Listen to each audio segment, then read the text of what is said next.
मैं प्रवेश कुमार स्वागत करता हूं आप सभी का मेरे YouTube चैनल शर्मा इंग्लिश अड्डा में।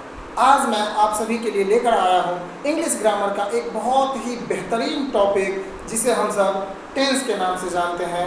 तो चलिए वीडियो को शुरू करते हैं और आते हैं अपने टॉपिक टेंस की तरफ। तो सबसे ऊपर में आप देख पा रहे हैं कि लिखा हुआ है टेंस, जिसे हिंदी में कहते हैं काल। टेंस का मतलब होता है काल। तो टेंस की अगर कोई परिभाषा पूछे तो हम कहेंगे कि समय के अनुसार क्रिया के रूप में परिवर्तन को टेंस कहा जाता है। जी हाँ दोस्तों, समय के अनुसार क्रिया के रूप में परिवर्तन को टेंस कहते हैं। अर्थात जैसे जैसे समय में परिवर्तन होता है उसी के अनुरूप यदि क्रिया भी अपना रूप बदले उसे ही हम टेंस के नाम से जानेंगे। इसी परिभाषा को अंग्रेजी में हम इस प्रकार कहेंगे, the change in the form of a word according to time is called tense. The change in the form of a word according to time is called tense. ठीक, तीन वाक्य मैंने उदाहरण के तौर पर ले रखे हैं जिसके द्वारा किस प्रकार से समय के अनुसार क्रिया के रूप में परिवर्तन होता है वो बताने का मैं कोशिश करूंगा। पहला वाक्य है राम पढ़ता है, दूसरा वाक्य राम ने पढ़ा था और तीसरा वाक्य राम पढ़ेगा। तो पहला वाक्य जो कहता है राम पढ़ता है, इससे पता चलता है कि राम के द्वारा जो पढ़ने का काम होता है वह इस समय अर्थात वर्तमान समय में सामान्य रूप से होता है, चलता है। दूसरा वाक्य कहता है राम ने पढ़ा था, जिससे जाहिर होता है कि राम के द्वारा जो पढ़ने का काम है वह बीते समय में पूरा हो चुका है। अब हम बढ़ते अपने तीसरे उदाहरण की तरफ जो कहता है राम पढ़ेगा। अर्थात इससे स्पष्ट होता है कि पढ़ने का काम राम के द्वारा किसी आने वाले समय में किया जाएगा।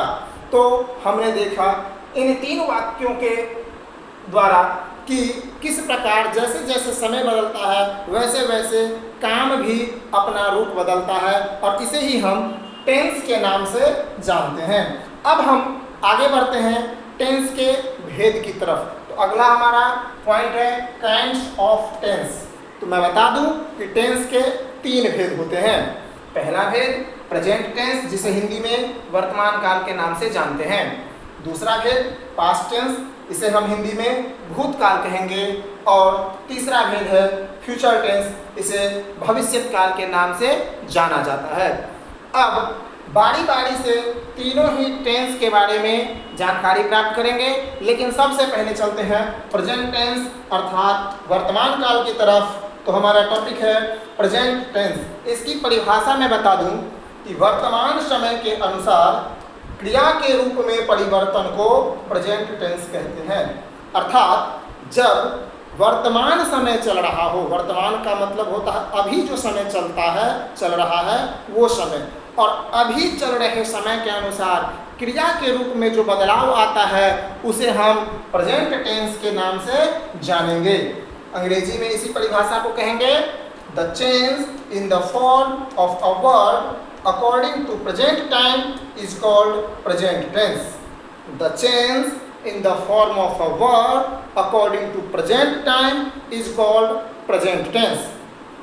अब कुछ वाक्य मैंने उदाहरण के तौर पर लिए हैं जिससे जाहिर होगा कि ये वाक्य प्रेजेंट टेंस के उदाहरण हैं।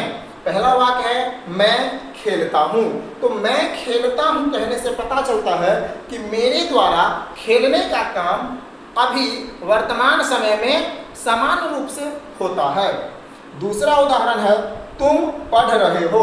तुम पढ़ रहे हो इसका मतलब हुआ कि पढ़ने का काम तुम्हारे द्वारा जारी है अभी अर्थात वर्तमान समय में। तीसरा वाक्य है राधा सो चुकी है। इसका मतलब बनता है कि सोने का काम राधा के द्वारा किया जा चुका है, किंतु उस कार्य का असर अभी भी वर्तमान समय में कायम है। वे लोग खेलते हैं, इससे पता चलता है कि उन लोगों के द्वारा खेलने का काम चलता है। तो इन सभी वाक्यों के अंत में आपको देखने को मिलेगा हूँ, हो, है, हैं। इससे पता चलता है कि ये सभी वाक्य प्रेजेंट टेंस के हैं। तो हम कह सकते हैं कि प्रेजेंट टेंस की पहचान कैसे होगी, जब हिंदी वाक्यों के अंत में हैं, हूँ, है, हो इत्यादि सब लगा रहेगा तो कहेंगे वो वाक्य प्रेजेंट टेंस का है। अब हम आगे बढ़ते हैं और चलते हैं काइंड्स ऑफ प्रेजेंट टेंस की तरफ, अर्थात प्रेजेंट टेंस के कितने भेद होते हैं उसके बारे में जान लेते हैं। तो मैं बता दूं कि प्रेजेंट टेंस के कुल 4 भेद होते हैं और उन चारों भेदों का नाम इस प्रकार से है, आप देख पा रहे होंगे। पहला भेद present indefinite tense. Present indefinite tense को हम सिंपल प्रेजेंट टेंस के नाम से भी जानते हैं। तो याद रखेंगे, प्रेजेंट टेंस का पहला भेद प्रेजेंट इंडेफिनिट टेंस, जिसे हम सिंपल प्रेजेंट टेंस के नाम से भी जानते हैं। दूसरा भेद है present continuous tense. Present continuous tense को हम एक और नाम से जानते हैं और वो नाम है प्रेजेंट इम्परफेक्ट टेंस। जी हाँ, प्रेजेंट कंटिन्यूअस को ही हम प्रेजेंट इम्परफेक्ट टेंस कहते हैं। पुराने ग्रामर किताबों में आपको इसे ही प्रेजेंट प्रोग्रेसिव टेंस के नाम से भी पढ़ने को मिल सकता है।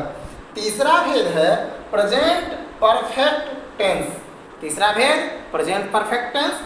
और चौथा और आखिरी भेद प्रेजेंट टेंस का है present perfect continuous tense. Present perfect continuous tense. तो हमने जाना कि प्रेजेंट टेंस के 4 भेद हैं। पहला प्रेजेंट इंडेफिनिट टेंस, दूसरा प्रेजेंट कंटिन्यूअस टेंस, तीसरा प्रेजेंट परफेक्ट टेंस, चौथा प्रेजेंट परफेक्ट कंटिन्यूअस टेंस।